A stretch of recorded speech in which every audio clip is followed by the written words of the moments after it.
大埔黃福苑日前發生5級大火，造成嚴重傷亡，各界紛紛伸出援手。早前被爆出主動打電話關心受災歌迷之後，張敬軒又被爆出向受災歌迷寄出裝滿巨額現金嘅慰問信，估計金額高達10萬蚊。呢份善舉感動無數網民。有住喺黃福苑嘅歌迷喺網上分享收到嚟自張敬軒歌迷會嘅信，信封入面竟然裝滿1000蚊紙。有眼利嘅網民話，至少有7、8疊，估計金額高達8至10萬港元。歌迷既驚訝又感動，公開佢嘅善行，仲發文話：你個黐線佬！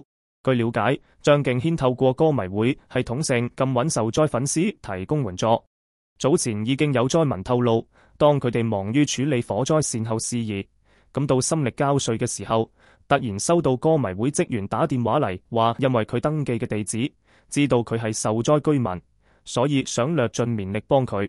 張敬軒直接派錢救急嘅行為得網民大讚，留言話：既然係捐，直接捐俾自己嘅歌迷，好過捐去慈善機構。佢總係靜靜咁幫人，佢唔係黐線佬，係天使佬。